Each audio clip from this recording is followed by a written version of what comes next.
Hello student, with a pleasant morning. I, at Shivaji Group of Institutions, welcome you all with a video lecture class.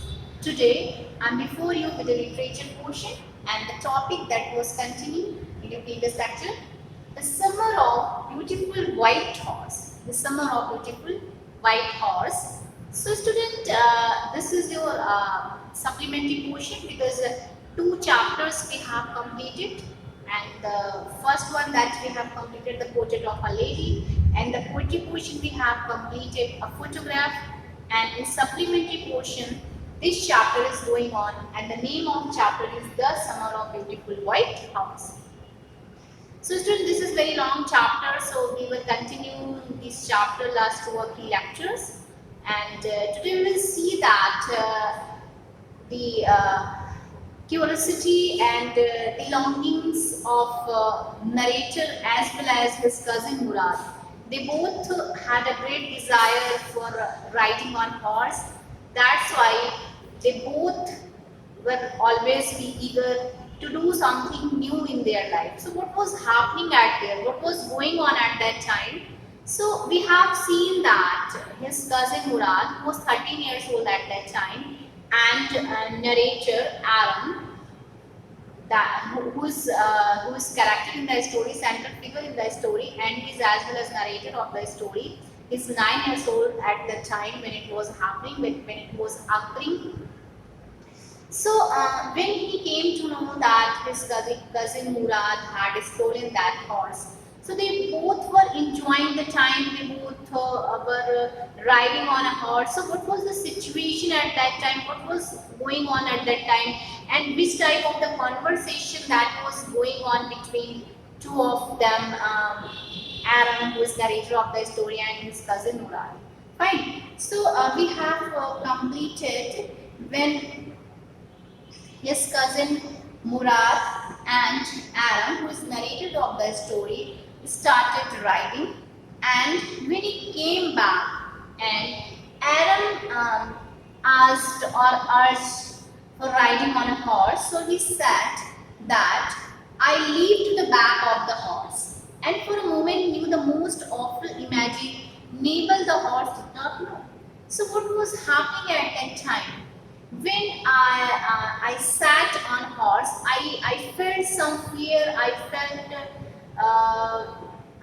I was feeling something into my heart. I was feeling some fear at that time, and horse was not moving at that time. So what did I do at that time? I kick into the muscle. My cousin Murad advised me just kick into the muscle of it. What are you waiting for? We have got to take him back before everybody in the world is open about. So Murad is saying to him, he is advising him, he is just reminding him that I have to give it back before rising of everyone, before dawn, if everyone will wake up, everyone will get up, so everyone will come to know this one. Everyone will see me. There will be visibility, so everyone can see me. So before getting up, before rising the sun, I have to give it back. Fine. So what was happening? I kicked into the muscle of the horse. Once again it reared and started. It went back and it started giving a no sound. Then it began to run. When it started running, I did not know what to do. It was not into my hand. I was not able to think what should I do at that time. Instead of running across the field to the irrigation ditch, the horse ran down to the road of the vineyard of Dikran, Halibian, where it began to leap over once. So there was a scene of ditch irrigation, and he crossed that thing, and then after he went to a vineyard, Dikran, Halibian, and when it began to leap, he was just jumping over the vines. He was just jumping. He started jumping over the vines. The horse leaped over 7 vines before I fell. Before I fell down from it, it jumped. It leaped. It even jumped highly. Then it continued running, and after jumping 7 miles, it started running. My cousin Murad came running down to the road. My cousin Murad who was feeling something fear because I was not able to handle the horse very well. That's why he came to me and towards me on the road. I'm not worried about you. He shouted. He's just saying, we have got to get the horse. I'm not worried about you. I'm not bothered about you all. But I have to get it back. This is a tension for me. You go this way and I'll go this way because I came down. Okay, and horse has been gone from there. So he was just advising. He was just suggesting him that you have to go that way and I'm going that way. Fine. If you come upon me, be kindly, I will be there. If you got that horse, so just be friendly with him, be polite with him, and I will be come back very soon. I continued down the road and my cousin Murad went across the field towards the irrigation. When I go towards the irrigation ditch, it took him half an hour to find the horse and bring him. So how many hours? Half an hour. It took me half an hour to come back that horse. All right, he said, jump on. The whole world is awake now. Now the whole world is awake now. Jump on. What will we do? What will we do? I said. He said, what will I do now? Because everyone has waked up now. Well, he said, we will either take him back or hide him until tomorrow's morning. So the thing was that they both were discussing the conversation going on between them, that what will I do right now, because everything is visible. Every people can see us and we will be caught red-handed at that time. So what will I do? Either I should get him back to the owner of that horse, or I should hide it tomorrow's morning. Okay, student, are you getting? I didn't sound worried, and I knew he had hide him and not take him back. So the narrator Aram is saying here, he is not looking worried. Murad is not looking worried, because I knew very well that in spite of giving it back, he will hide that horse. Not for a while at any rate. At any rate, at any cost, he will hide him for tomorrow's morning. It was my concept, it was my decision, it was my thinking criteria, I can say. Where will we hide him? I said. Now I asked him, where will we hide? I know a place, he said. So Murad is saying here that I know the place where we will hide him. How long ago did you steal this horse? I said. Aram is asking the question, how long? How many days ago you have stolen that horse? It suddenly dawned on me that he had been taking these early morning rides for some time and had come for me this morning. Dawned. D-A-W-N.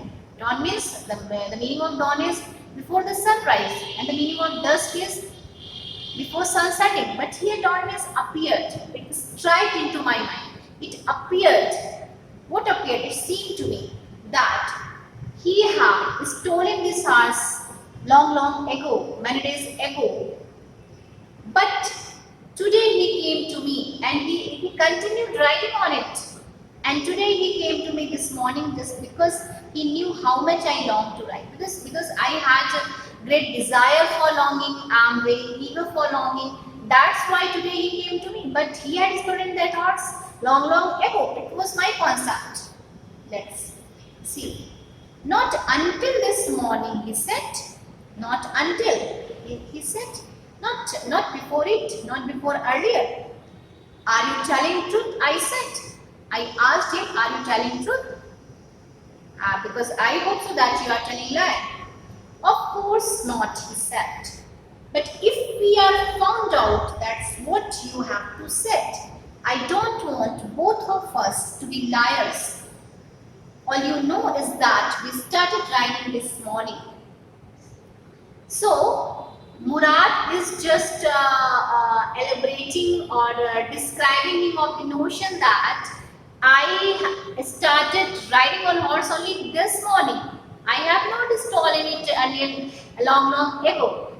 Because he was just saying that you have to reply like this. You have to reply, you have to answer someone, you have to answer anyone if someone is asking you about the stealing of the horse. You have to say like this.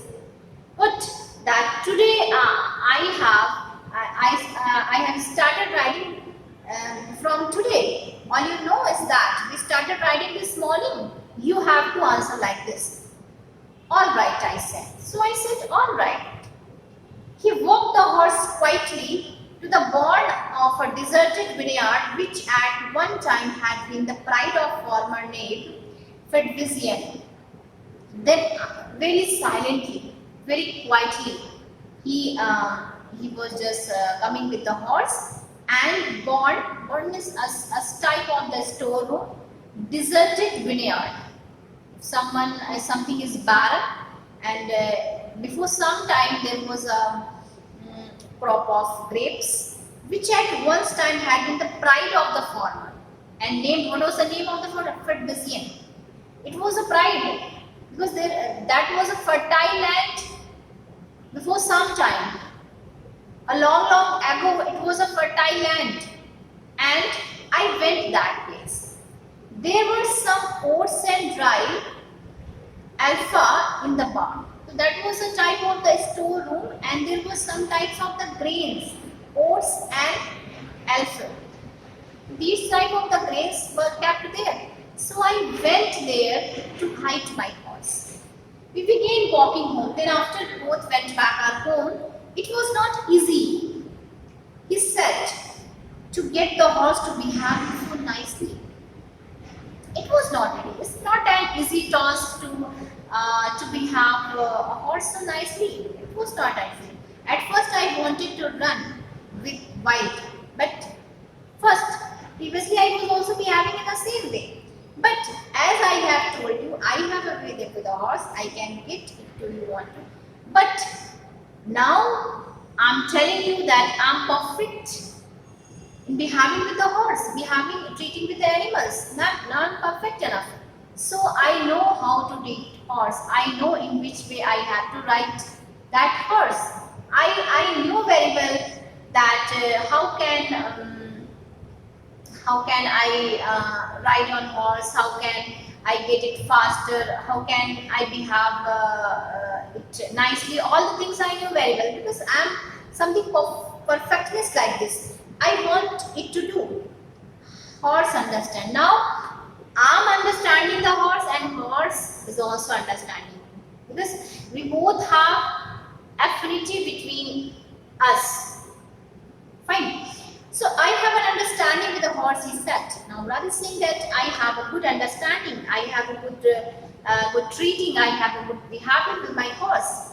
Yes, but of what sort of an understanding, I said. But Aaron asked, what type of the understanding you are talking about? Which type of the understanding, which type of the techniques and the criteria you want to tell me?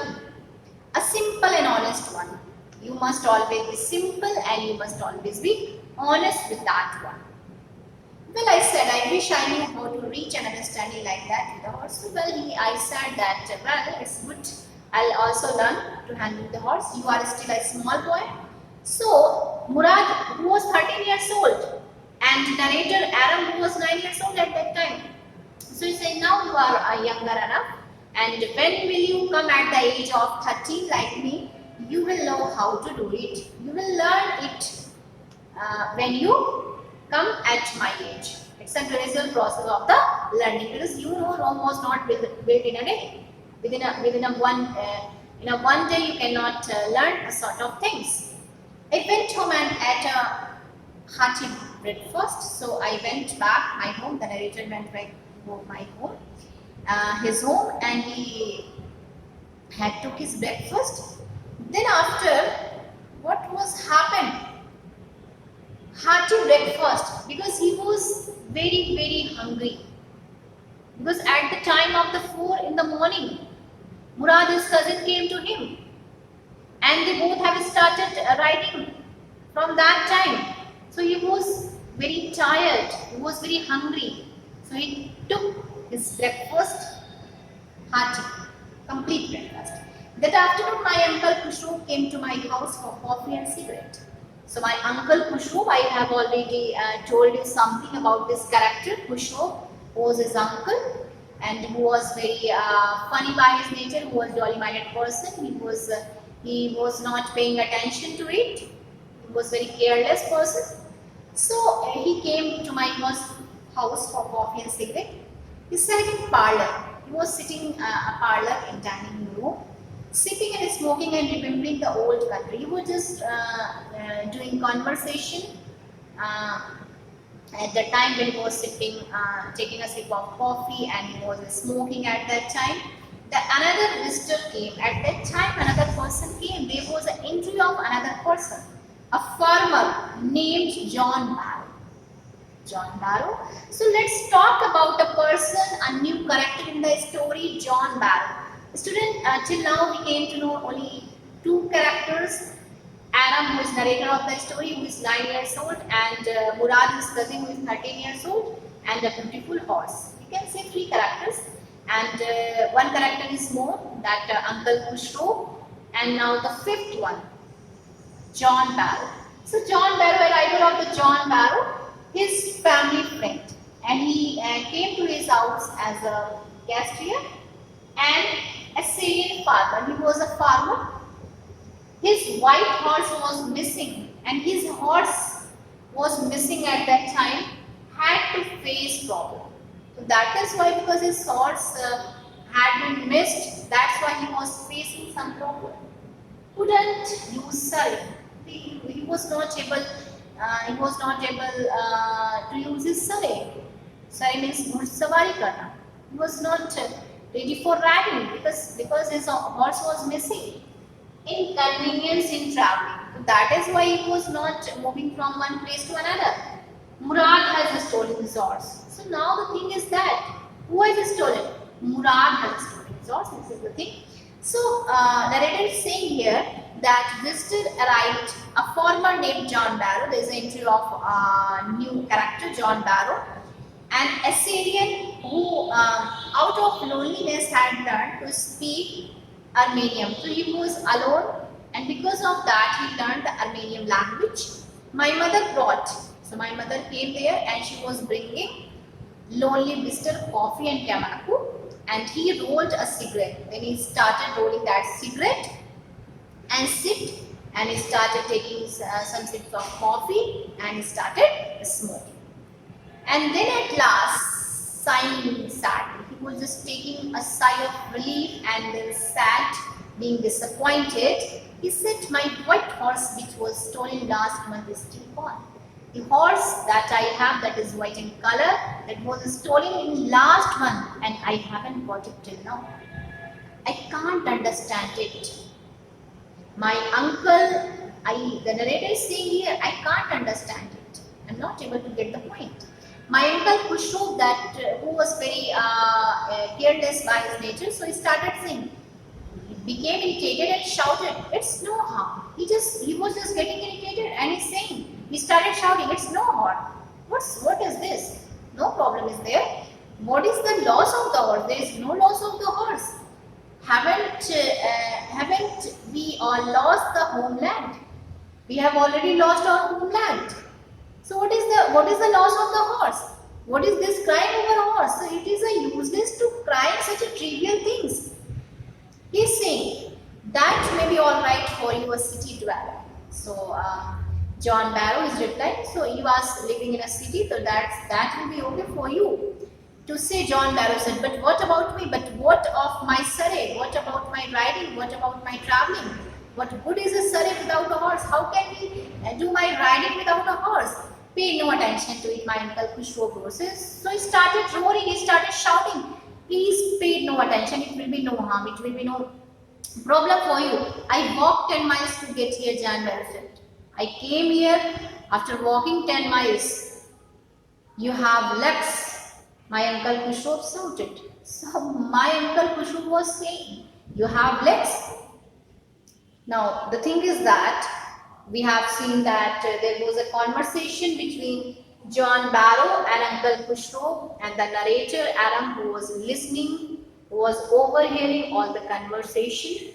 So student, I hope so that you have got the story till now, and the remaining part we will complete in our next video. This is very interesting story. Pay attention to it. Keep studying at your home as much as possible for you. Be safe. Try to save yourself and your family also. That's enough for you today. Thank you and have a nice day to all.